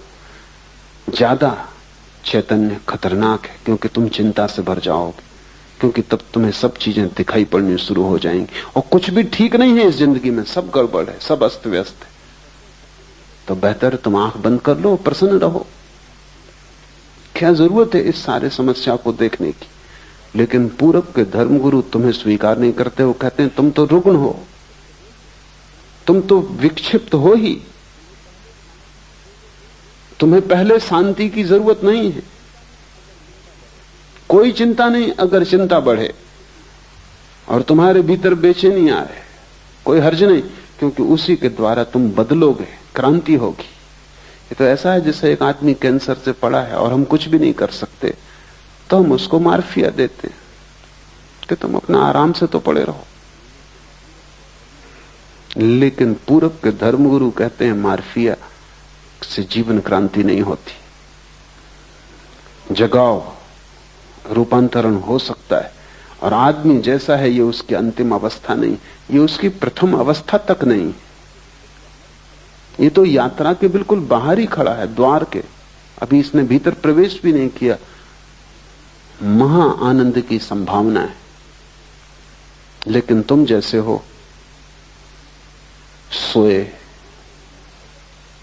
इससे महा आनंद नहीं होगा। सुख और आनंद का फर्क समझ लो। सुख उस अवस्था का नाम है जब तुम्हारे भीतर जो छोटी सी किरण जाग गई है वो भी सो जाती, तब तुम्हें कोई दुख पता नहीं चलता। आनंद उस अवस्था का नाम है जब तुम्हारे भीतर जो छोटी सी किरण है वो महासूर्य हो जाती और अंधकार पूरा खो जाता है। सुख नकारात्मक निगेटिव है, दुख का पता न चलना। तुम्हारे सिर में दर्द है, एस्प्रो की टिकिया सुख है, आनंद नहीं, क्योंकि एस्प्रो की टिकिया तुम्हें सिर्फ दर्द पता नहीं चलने देती, वो तुम्हें बेहोशी दे देती। तुम बीमार हो, तुम परेशान हो, जिंदगी चिंता से भरी है, तुम शराब पी लेते हो, फिर सब ठीक है। दुखी शराबी जाता है शराब घर की तरफ, लौटता है नाचता गाता। तुम्हारी जो छोटी सी प्रकाश की किरण है, उसे खोकर तुम सुख खरीदते हो, उससे तुम्हें आनंद कभी भी ना मिलेगा, क्योंकि सुख सिर्फ दुख का भूल जाना है, विस्मरण, और आनंद आत्मा का स्मरण है, वो भूल जाना नहीं है, वो पूरी स्मृति है। कबीर ने उसे सुरति कहा है, वो पूर्ण स्मरण है। ये सूत्र तुम्हें पूर्ण स्मरण की तरफ ले जाएंगे। तो ध्यान रखना, जो चीज बेहोश करती हो उससे बचना। और बेहोश करने के इतने सुगम उपाय हैं कि तुम्हें पता भी नहीं, तुम उनमें इतने ज्यादा ग्रस्त हो गए हो कि तुम्हें ख्याल भी नहीं। एक आदमी खाने के पीछे पागल है, वो खाता ही रहता है, तुम्हें ख्याल नहीं है कि वो खाने से शराब का उपयोग कर रहा है। ज्यादा भोजन निद्रा लाता है, ज्यादा भोजन सुसुप्ति देता है। इसलिए अगर किसी दिन तुमने उपवास किया तो रात तुम सो ना सकोगे, क्योंकि भोजन की एक अपनी तंद्रा है। तो जो आदमी 24 घंटे खाने में लगा है, वो खाने के माध्यम से बेहोशी खोज रहा है। एक आदमी महत्वाकांक्षा की यात्रा में लगा है, वो कहता है कि जब तक करोड़ रुपए न हो तब तक मैं रुकने वाला नहीं। तब तक वो दीवाने की तरह लगा है, सुबह हो, रात हो, दिन हो, अंधेरा हो, उजेला हो, कुछ फिक्र नहीं। उसके मन में एक गणित चल रहा है, 1 करोड़। उस एक गणित के प्रति समर्पित है, उसे कोई चिंता नहीं घेरती, उसे कोई चिंता नहीं, बस उसको 1 करोड़। उसको चिंता उस दिन घेरेगी जब 1 करोड़ पाने में सफल हो जाए, तब अचानक वो पाएगा कि बेकार गए, अब क्या करना है। मैंने सुना है पागल खाने में 3 आदमी बंद थे एक ही कोठरी में, क्योंकि एक ही साथ पागल हुए थे, तीनों पुराने साथी थे, एक दूसरे को रंग दिया होगा।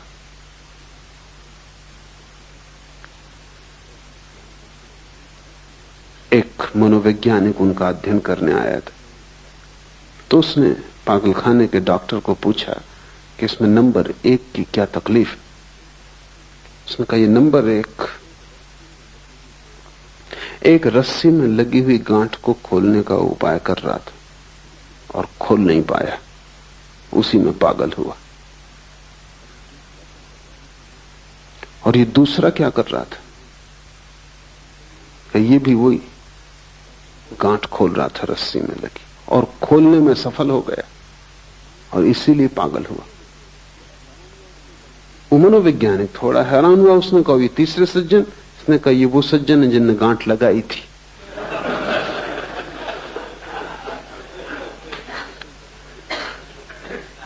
कोई गांठ लगा रहा है, कोई गांठ खोल रहा है, कोई सफल हो जाता है, कोई असफल हो जाता है, इससे कोई फर्क नहीं पड़ता, सब पागल हो जाते। लेकिन लोग गांठ लगाने खोलने में उलझे क्यों हैं? अपने से बचने के लिए। स्वयं से बचने की तरकीबें, नहीं तो स्वयं का सामना करना पड़ेगा। न कोई महत्वाकांक्षा है, न दिल्ली जाना है, न कोई राजनीति करनी है, न कोई चुनाव लड़ना है, न धन कमाने का कोई पागलपन है। फिर आप अपने से कैसे बचोगे? फिर कहीं ना कहीं खुद से मिलना हो जाएगा।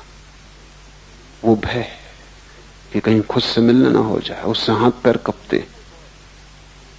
तुम सुनते हो बहुत कि आत्मा को जानो, लेकिन अगर तुम खुद को समझोगे तो तुम आत्मा को जानने से बचने के सब उपाय करते हो।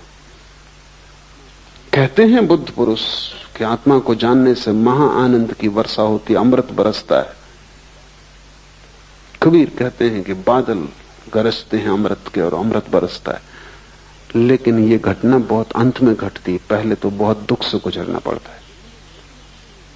क्योंकि तुमने जितने धोखे दिए हैं जिंदगी में अनंत जन्मों में, उन सब धोखों को तोड़ना पड़ेगा। और हर धोखे के तोड़ने में दुख होता है, हर धोखे को तोड़ने में दुख होता है, क्योंकि धोखे ने एक मधुरता दी थी, एक नींद दी थी, एक बेहोशी दी थी। अब उसको तोड़ो, और बिना उनको तोड़े तुम पहुंच ना पाओगे उस जगह जहां आकाश अमृत के बादलों से भर जाता है और जहां आनंद की वर्षा होती। वो बीच का मार्ग ही तपश्चर्या है। जागने से शुरू करो तुम्हारे तप को, फिर स्वप्न में ले जाओ, फिर सुसुप्ति में ले जाओ। विकल्प स्वप्न है, चित्त का विकल्पों से भरे रहना स्वप्न की दशा है। तो ये मत सोचना कि तुम रात में ही सपना देखते हो, तुम दिन में भी देखते रहते हो। जरूरी नहीं कि तुम यहां बैठे हो तो तुम यहां बैठे हो सकता है तुम मुझे सुन भी रहे हो और सपना भी देख रहे हो।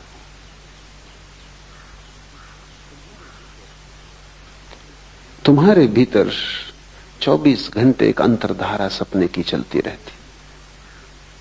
जागने में भी भीतर तो एक सपना तुम्हें घेरे ही रहता है, कुछ ना कुछ चलता ही रहता है। कभी भी आंख बंद करो और तुम पाओगे कि भीतर कुछ चल रहा है।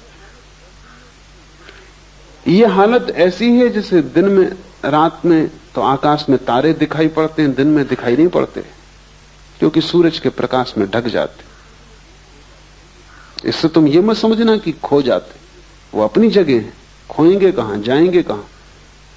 तुम किसी गहरे कुएं में चले जाना और गहरे कुएं में से खड़े होकर दिन में देखना तो तुम्हें तारे आकाश में दिन में भी दिखाई पड़ जाएंगे, क्योंकि तारों को देखने के लिए अंधेरा चाहिए। सूरज की रोशनी की वजह से तारे दिखाई नहीं पड़ते। यही हालत स्वप्न की है। रात में ही सपने दिखाई पड़ते हैं ऐसा नहीं है, लेकिन रात का अंधकार चाहिए, आंख बंद हो तो दिखाई पड़ते। दिन में आंखें खुली हैं, 25 और काम करने जरूरी हैं। सपने तो भीतर बने रहते हैं, दिखाई नहीं पड़ते। दिन में भी तुम अगर आराम कुर्सी पर आंख बंद करके बैठ जाओ, तत्क्षण दिवा स्वप्न शुरू हो जाएगा। वो चल ही रहा था, वो भीतर चलता ही रहता है, उसका एक अंतर सूत्र है। इस अंतर सूत्र को तोड़ना बहुत जरूरी, क्योंकि दिन में तुम तोड़ सको तो रात में तोड़ पाओगे, दिन में ही ना तोड़ सके तो रात में कैसे तोड़ोगे। सभी मंत्रों का उपयोग इस अंतर सूत्र को तोड़ने के लिए किया जाता है। जैसे कि कोई एक आदमी को मंत्र दे दिया उसके गुरु ने कि तू काम कर, बाजार जा, सामान बेच, खरीद, लेकिन भीतर राम राम राम की अंतर्ध्वनि चलने दे। ये क्या है? अगर तुम काम करते वक्त भीतर राम की अंतर्ध्वनि चलने दो तो वो जो शक्ति स्वप्न बनती थी, स्वप्न की धारा बनती थी, वो राम की धारा बन जाएगी, क्योंकि वही शक्ति है जो भीतर सपना बनती। तो भीतर तुमने एक अपना ही सपना पैदा कर लिया, राम राम राम राम। बाहर तुम सब काम करते हो और भीतर तुम राम का अनुस्मरण करते हो। तो वो जो शक्ति तुम्हारे भीतर खाली पड़ी सपना देखती थी, वो राम का स्मरण बन जाएगी। इससे कुछ राम नहीं मिल जाएंगे, लेकिन सपने के तोड़ने में सहायता मिलेगी। और जिस दिन तुम रात नींद में भी पाओगे कि सपना नहीं चल रहा बल्कि राम की धारा चल रही, उस दिन समझ लेना कि दिन में सपना टूट गया। तो मंत्र की सफलता नींद में पता चलती, दिन में पता नहीं चलती। कैसे पता चलेगी? अगर तुम दिन भर राम का जप करते रहे हो तो रात सोते समय सपना पैदा नहीं होगा, राम की धारा चलेगी। ये धारा इतनी सघन हो सकती है कि तुम कल्पना भी नहीं कर सकते। स्वामी राम राम राम जपते रहते थे। तो एक रात हिमालय में ठहरे वो अपने एक मित्र के पास, सरदार पूर्ण सिंह के पास, अकेली कोठरी में थे। दूर पहाड़ में बनी कोठी थी, वहां कोई पास था भी नहीं, मीलों तक। सरदार पूर्ण सिंह को कुछ नींद नहीं आई, कुछ मच्छर थे, कुछ गर्मी थी।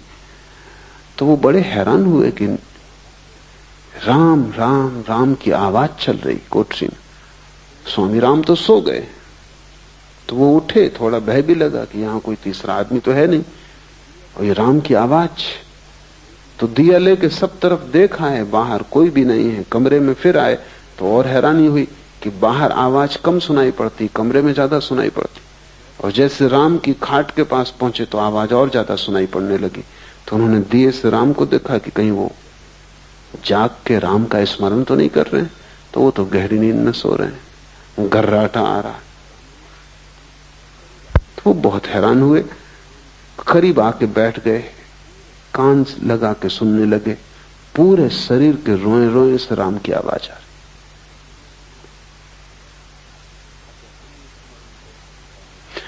अगर अनुस्मरण बहुत गहरा हो जाए तो यह घटना घटती, क्योंकि सपने में बड़ी ऊर्जा नष्ट हो रही। तुम्हारे सपने मुफ्त तुम्हें नहीं मिले, उनमें है कुछ भी नहीं, लेकिन कीमत बहुत चुकानी पड़ी, क्योंकि रात भर तुम सपना देखते हो। अभी सपने पर बड़ी वैज्ञानिक शोध होती है। तो वैज्ञानिक कहते हैं कि रात में हर आदमी, साधारण स्वस्थ आदमी, कम से कम 8 सपने देखता है। और एक सपने का अंतराल करीब करीब 15 मिनट का होता है। एक सपना 15 मिनट। तो 8 सपने का मतलब हुआ कि कम से कम 2 घंटे रात सपना देखा जा रहा है। और ये बिल्कुल सामान्य स्वस्थ आदमी, जिसमें कोई मानसिक विकार नहीं, ऐसा आदमी खोजना मुश्किल। आम आदमी तो रात के 8 घंटे की नींद में करीब करीब 6 घंटे सपना देखता है। ये 6 घंटे जो सतत सपने की धारा भीतर चल रही है, इसमें तुम्हारी शक्ति नष्ट हो रही। ये मुफ्त नहीं है, ये तुम खरीद रहे हो अपने जीवन को देकर। मंत्र इस शक्ति को राम में केंद्रित कर लेता है, या कृष्ण में, या क्राइस्ट में, या ओंकार में। कोई भी शब्द काम दे देगा, कोई जरूरत नहीं भगवान का नाम, खुद का नाम भी अगर तुमने दोहराया तो काम दे देगा। अंग्रेज कवि हुआ टेनिसन, उसने अपने संस्मरणों में लिखा है कि मुझे बचपन से ही न मालूम कैसे ये हो गया कि जब मुझे नींद ना आती थी तो मैं अपने को जोर जोर से कहता था टेनिसन टेनिसन टेनिसन, और मुझे नींद आ जाती। फिर मुझे तरकीब हाथ पड़ गई कि जब भी मैं बेचैन होता तो मैं भीतर कहता टेनिसन टेनिसन टेनिसन, मेरी बेचैनी खो जाती। फिर मैंने इसका मंत्र बना लिया। अपना ही नाम भी अगर तुम लोगे तो उतना ही लाभ हो सकता है, हालांकि होगा नहीं, क्योंकि तुम्हें अपने नाम पर उतना भरोसा नहीं हो सकता। बाकी फर्क कुछ भी नहीं। राम कहो, रहीम कहो, इससे कोई फर्क नहीं पड़ता। कोई भी नाम हो, इससे कोई फर्क नहीं पड़ता। सवाल नाम का नहीं, शब्द सभी एक जैसे, और सभी नाम परमात्मा के। तुम्हारा नाम भी। कोई भी एक शब्द को पकड़ के अगर दोहराया जाए तो उसका एक संगीत भीतर पैदा हो जाता है, एक ध्वनि पैदा हो जाती। उस ध्वनि में स्वप्न की जो ऊर्जा है वो लीन हो जाती। मंत्र स्वप्नों को नष्ट करने के उपाय हैं। उनसे कोई परमात्मा को नहीं पाता, लेकिन स्वप्न को नष्ट करना परमात्मा को पाने के मार्ग पर बड़ा कदम है। मंत्र एक प्रक्रिया है, एक विधि है, एक औजार है, एक हथौड़ी है, जिससे हम सपनों को चकनाचूर कर देते हैं। और सपने भी क्या हैं? शब्द हैं, इसलिए शब्दों की हथौड़ी उन्हें चकनाचूर कर सकती है। उनके लिए कोई लोहे की असली हथौड़ी भीतर ले जाने की जरूरत भी नहीं। नकली है, नकली हथौड़ी काम कर देगी। नकली बीमारी के लिए असली दवाई हमेशा खतरनाक है। नकली बीमारी के लिए नकली दवाई ही उचित होती, क्योंकि वही उसको नष्ट कर सकती है। स्वप्न क्या है? विकल्प है। और मंत्र क्या है? मंत्र संकल्प है। वो भी विकल्प का ही एक रूप है, लेकिन स्वप्न बदलते हुए हैं, क्षणभंगुर है। मंत्र सतत है और एक ही है। धीरे धीरे सभी स्वप्नों की ऊर्जा मंत्र में लीन हो जाती। और जिस दिन रात्रि में नींद में भी स्वप्न ना आए, मंत्र चलने लगे, तुम समझना कि तुमने स्वप्न पर विजय पा ली। तुम समझना कि तुम्हारा सपना टूटा। सत्य शुरू हुआ, उसके बाद सुसुप्ति में प्रवेश हो सकता है। लेकिन तुम उल्टा ही कर रहे हो, तुम विकल्पों को शक्ति देते हो। तुम्हारे भीतर व्यर्थ के विचार चलते हैं, उनको भी तुम साथ देते हो। बैठे हो खाली तो यही सोचने लगते हो कि अगले इलेक्शन में खड़े हो जाएं। फिर सपना शुरू हुआ, फिर राष्ट्रपति से हुए बिना काम नहीं चलेगा। फिर तुम सपने में राष्ट्रपति हो जाते हो, स्वागत समारोह हो रहे हैं और तुम इस सबको रस ले रहे हो, और तुम कभी भी नहीं सोचते कैसी मूढ़ता है, क्या तुम कर रहे हो। तुम एक व्यर्थ के विकल्प को ऊर्जा दे रहे हो, साथ दे रहे हो। और ऐसे ही व्यर्थ के विकल्पों से भरा हुआ तुम्हारा चित्त है। अगर हम आदमी के जीवन की पूरी खोजबीन करें तो 99% इसी तरह के सपनों में खो जाता है। धन के सपने, साम्राज्य के सपने, शक्ति के सपने। तुम पा भी लोगे तो क्या मिलेगा। अमेरिका का एक बहुत प्रसिद्ध प्रेसिडेंट हुआ, काल्विन कूलिच। बड़ा शांत आदमी था, भूल से ही वो राष्ट्रपति हो गया, क्योंकि उतने शांत आदमी उतनी अशांत जगहों तक पहुंच नहीं सकते। वहां पहुंचने के लिए बिल्कुल पागल दौड़ चाहिए। वहां जो जितना ज्यादा पागल, वो छोटे पागलों को दबा के आगे निकल जाता। कूलिच कैसे पहुंच गया, ये चमत्कार है। वो बिल्कुल शांत आदमी था, न बोलता न चालता। कहते हैं किसी किसी दिन ऐसा हो जाता कि 10-5 शब्दों से ज्यादा ना बोलता।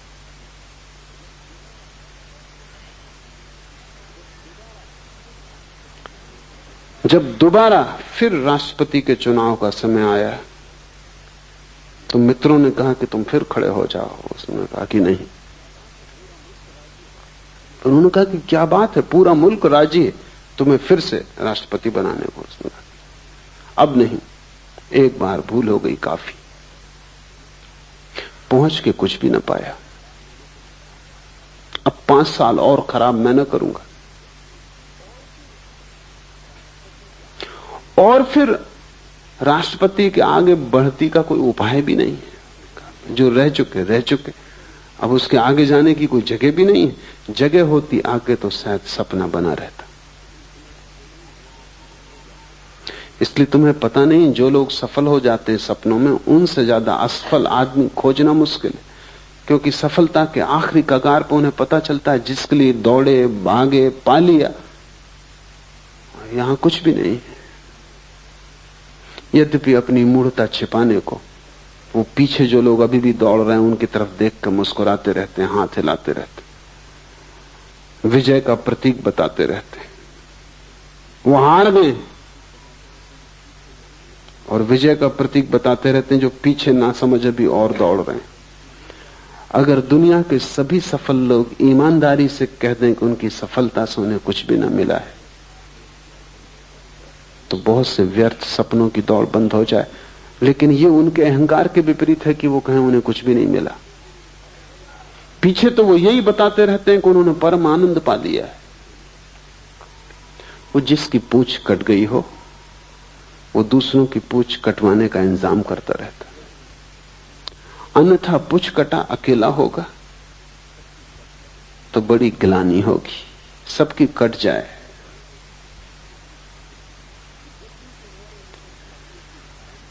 जब भी तुम्हारे भीतर स्वप्न की धारा चले तब जरा जग के देखना कि क्या तुम कर रहे हो। बच्चे शेक्सपियर की कहानियां पढ़ते हैं, वो सब कहानियां तुम्हारे संबंध में।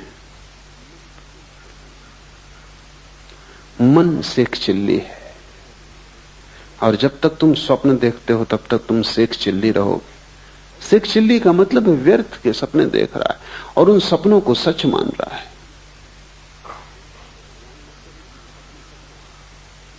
भगवान न करे कि वो सपने सच हो जाएं, क्योंकि उनको सच करने में बड़ी शक्ति लगानी पड़ेगी और जब वे सच हो जाएंगे तब तुम पाओगे उनसे कुछ भी न पाया। हाथ राख लगती है सदा। इस संसार की सभी सफलताएं राख में बदल जाती, लेकिन जब तक राख हाथ में आती तब तक जीवन हाथ से निकल चुका होता है, लौटने का उपाय नहीं होता।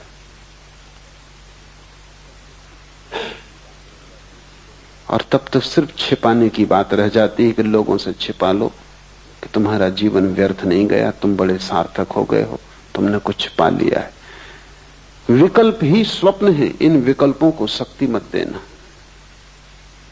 और जब भीतर स्वप्न चले तब हिला के अपने को जगा लेना और स्वप्न को तोड़ देना जितने जल्दी हो सके। मंत्र उपयोगी हो सकता है स्वप्न को तोड़ने में। मंत्र के संबंध में हम आगे विचार करेंगे, कैसे मंत्र कारगर हो सकता है। मंत्र निश्चित ही स्वप्न को तोड़ देता है। और अविवेक अर्थात स्वबोध का अभाव सुसुप्ति है, और जहां सभी कुछ खो जाता है, कोई विवेक न रह जाता, कोई होश नहीं रह जाता, न बाहर का कोई होश न भीतर का कोई होश, जहां तुम सिर्फ एक चट्टान की भांति हो जाते हो गहन तंद्रा में। लेकिन तुम देखो कि तुम्हारा जीवन कैसा उपद्रव होगा, क्योंकि जब भी तुम गहरी तंद्रा में हो जाते हो तभी सुबह उठ के तुम कहते हो कि रात बड़ी आनंददायी नींद आई। थोड़ी देर सोचो कि तुम्हारा जीवन कैसा नरक होगा कि तुम्हें सिर्फ नींद में सुख आता है। बेहोशी में भर सुख आता है, बाकी तुम्हारा जीवन एकदम दुख ही दुख है। अच्छी नींद आ जाती तो तुम कहते हो काफी हो गए, और नींद का अर्थ है बेहोशी। लेकिन ठीक ही है, तुम्हारे लिए काफी हो गया, क्योंकि तुम्हारी पूरी जिंदगी सिर्फ चिंता, तनाव, बेचैनी के अतिरिक्त और कुछ भी नहीं। उसमें तुम आराम कर लेते हो थोड़ी देर के लिए तो तुम समझते हो सब पा लिया, जबकि वहां कुछ भी नहीं है। नींद का अर्थ है कि जहां कुछ भी नहीं है, न बाहर का जगत है न भीतर का जगत है, जहां सब अंधकार में खो गया। हाँ, लेकिन विश्राम मिल जाता है। विश्राम लेके भी तुम क्या करोगे? सुबह तुम फिर उसी दौड़ में लगोगे। विश्राम से जो शक्ति तुम्हें मिलती है तुम उसे नए तनाव बनाने में लगाओगे, नई चिंताएं ढालोगे। रोज तुम विश्राम करोगे और रोज तुम नई चिंताएं ढालोगे। काश तुम इतनी सी ही बात समझ लो कि नींद में जब इतना आनंद मिलता है, बेहोश तंद्रा में जब इतना आनंद मिलता है, क्यों? क्योंकि वहां कोई तनाव नहीं, वहां कोई चिंता नहीं, वहां तुम भूल गए सब उपद्रव। अगर बेहोशी में भी उपद्रव भूल के इतना आनंद मिलता है तो तुम सोचो, जिस दिन उपद्रव खो जाएंगे और तुम होश में रहोगे, उस दिन कैसा आनंद तुम्हें उपलब्ध हो सकेगा। उसे हमने मोक्ष कहा है, वो निर्वाण है, वो ब्रह्मानंद है। नींद में इतना मिल जाता है क्योंकि उपद्रव नहीं दिखाई पड़ते। तो जब उपद्रव सच में ही खो जाते, तनाव सच में ही विसर्जित हो जाते, और तुम 24 घंटे उतने विश्राम में रहने लगते हो जैसी गहरी निद्रा में कभी कभी कोई व्यक्ति पहुंचता है, जब वैसी 24 घंटा सतत तुम्हारी शांत स्थिति बनी रहती, तब तुम्हें कैसे आनंद के राज्य का अनुभव नहीं होगा। उसे थोड़ा सोचो, क्योंकि समाधि सुसुप्ति जैसी है, सिर्फ एक फर्क है उसमें कि वहां होश है। तुरीयावस्था सुसुप्ति जैसी है, सिर्फ एक फर्क है कि वहां प्रकाश है और सुसुप्ति में अंधकार है। समझो कि तुम्हें एक स्ट्रेचर पर बेहोश अवस्था में इस बगीचे में लाया जाए, सूरज की किरणें तुम्हें छुएंगी, क्योंकि सूरज की किरणें बेहोश नहीं, बेहोश तुम हो। हवाओं के झोंके तुम्हारे ऊपर से गुजरेंगे, हल्की थपकियां देंगे, क्योंकि वे बेहोश नहीं, बेहोश तुम हो। फूल की पखरियों से गंध तुम्हारे नासापुटों तक आएगी, क्योंकि फूल बेहोश नहीं, बेहोश तुम हो। सुबह की पड़ी हुई ओस की ताजगी तुम्हें छुएगी, क्योंकि ओस बेहोश नहीं है, बेहोश तुम हो। सब घटित होगा, लेकिन तुम्हें कुछ भी पता नहीं। 2 घंटे बाद जब तुम होश में आओगे तुम कहोगे बड़ा विश्राम था। इस विश्राम में उस ओस का भी दान होगा, फूल की गंध का भी, सूरज की किरण का भी, हवा के झोंकों का भी, लेकिन उनका तुम्हें कुछ भी पता नहीं। तुम बेहोश थे तब भी तुम लौट के होश में आके कहते हो बड़ा सुख आया। थोड़ी देर कल्पना करो कि तुम होश से बैठे हो, फूल की गंध बरस रही, सूरज की किरणें बरस रही, ओस ने सब ताजा कर दिया है, सब नया कर दिया है। हवाओं के झोंके वृक्षों में गीत पैदा करते हैं, तुम होश से भरे बैठे हो। तब तुम्हारे आनंद। सुसुप्ति में तुम वहीं पहुंचते हो जहां बुद्ध और महावीर और शिव जागृत अवस्था में पहुंचते हैं। नींद में भी तुम सुबह थोड़ी सी खबर लाते हो कि बड़ा सुख था, हालांकि तुम साफ नहीं कर सकते कि कैसा सुख था। तुम कुछ बता नहीं सकते, कुछ व्याख्या नहीं कर सकते, कुछ स्वाद की खबर नहीं दे सकते। नींद में गहरी, लेकिन फिर भी तुम सुबह थोड़ी सी ताजगी लेके आते हो। सुबह उठते हुए आदमी की जो रात गहरी नींद में सोया हो, उसके चेहरे पर बुद्धत्व की थोड़ी सी झलक होती। खासकर छोटे बच्चे जो कि सच में गहरी नींद सोते हैं, क्योंकि जैसे जैसे तुम्हारी चिंताएं बढ़ने लगती हैं, गहरी नींद भी मुश्किल हो जाती। छोटे बच्चों को सुबह उठते समय देखो, इसके पहले कि उनकी नींद टूटे, उनके चेहरे को देखो, उस पर बुद्धत्व की ताजगी होती। कहीं भीतर कोई आनंदपूर्ण घटना घट रही जिसका उसे होश नहीं है, लेकिन घटना घट रही। सुसुप्ति में सब तनाव खो जाते, लेकिन विवेक नहीं होता। और समाधि में, तुरीयावस्था में सब तनाव खो जाते हैं और विवेक होता है। विवेक धन सुसुप्ति बराबर समाधि।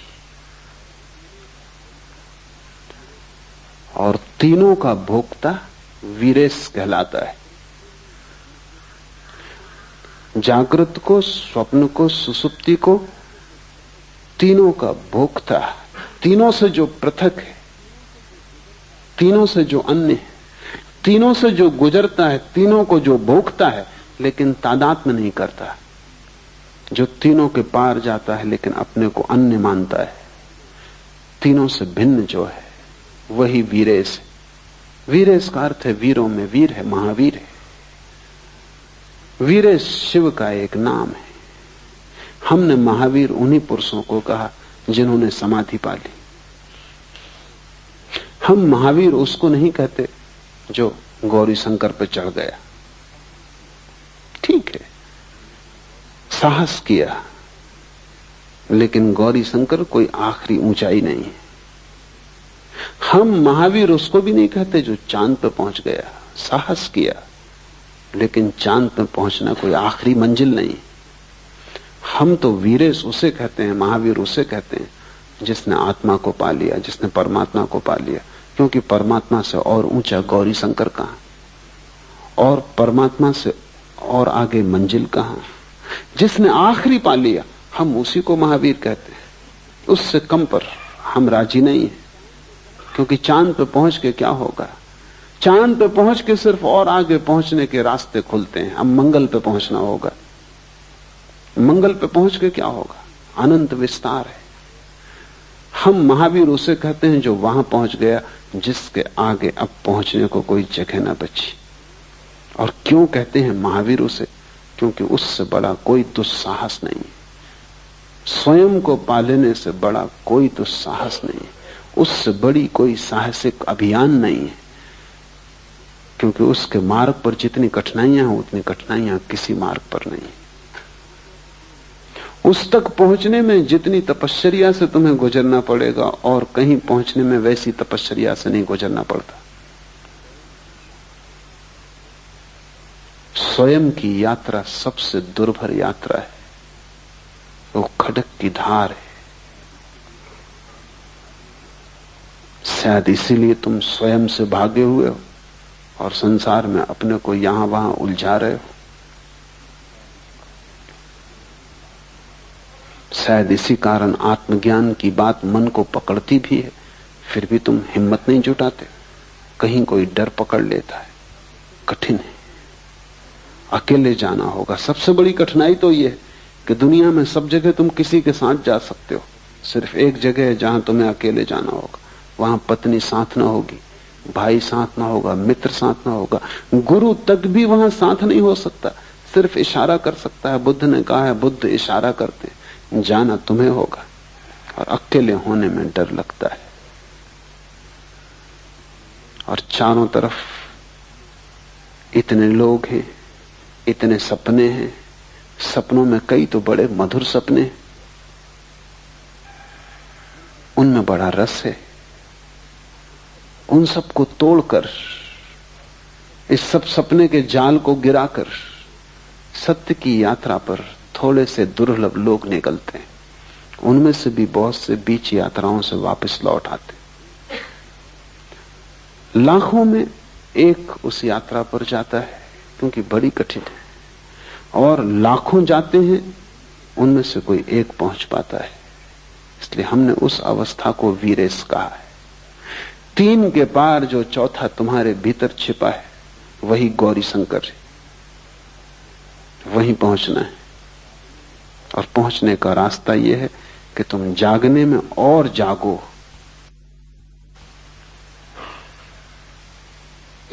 अभी तुम कुनकुने हो, जलती हुई लपट हो जाओ जागरण की, ताकि ये लपट स्वप्न में प्रवेश कर जाए।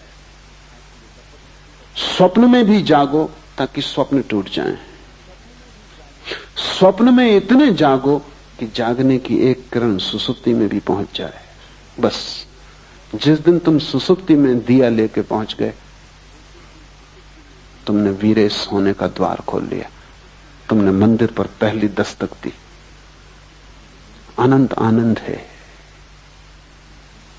लेकिन बीच का मार्ग चलना ही पड़े, कीमत चुकानी ही पड़े। और जितना बड़ा आनंद पाना हो, उतनी बड़ी कीमत चुकानी पड़ेगी। सस्ता कोई सौदा नहीं हो सकता। बहुत लोग सस्ते सौदे की कोशिश भी करते हैं, बहुत लोग शॉर्टकट खोजते हैं। उनको शोषण करने वाले गुरु भी मिल जाते हैं जो कहते हैं कि बस इससे सब हो जाएगा, कि तुम ये ताबीज बांध लो, कि तुम मुझ पे भरोसा रखो, बस कि तुम दान कर दो, पुण्य कर दो, कि तुम मंदिर बना दो। ये सब सस्ती बातें हैं, इनसे कुछ हल होने वाला नहीं। इनसे सिर्फ तुम धोखे में पड़ते हो। यात्रा करनी ही पड़ेगी। फिर और भी सस्ते मार्ग खोजने वाले लोग, कोई गांजा पी के सोचता है समाधि लग गई, कोई भंग खा के सोचता है कि ज्ञान उत्पन्न हो गया। हजारों साधु सन्यासी हैं, गांजा, अफीम, भंग का उपयोग कर रहे हैं। अभी पश्चिम में उनका प्रभाव बहुत बढ़ गया, क्योंकि पश्चिम में और भी अच्छे मादक द्रव्य खोज लिए गए। हसीस, मारिजुआना, एलएसडी और भी वैज्ञानिक केमिकल खोज लिए गए, जिनका तुम एक इंजेक्शन ले लो और तुम समाधिस्थ हो गए। एक गोली ले लो, समाधि उपलब्ध हो गई। जैसे तत्क्षण काफी तैयार की जा सकती है, वैसे तत्क्षण समाधि भी तैयार की जा सकती है। काश इतना सस्ता होता, और काश नशे में खोने से कोई ज्ञान को उपलब्ध होता, तो सारी दुनिया कभी की हो गई होती। इतना सस्ता नहीं है, लेकिन सस्ते की खोज मन करता है। मन चाहता है किसी तरह बीच का रास्ता कट जाए, और हम जहां हैं वहां से हम सीधे मोक्ष में प्रवेश कर जाएं। बीच का रास्ता नहीं कट सकता, क्योंकि इस रास्ते से गुजरने में ही तुम्हारा मोक्ष आएगा। क्योंकि रास्ता सिर्फ रास्ता नहीं है, रास्ता तुम्हारा विकास भी है।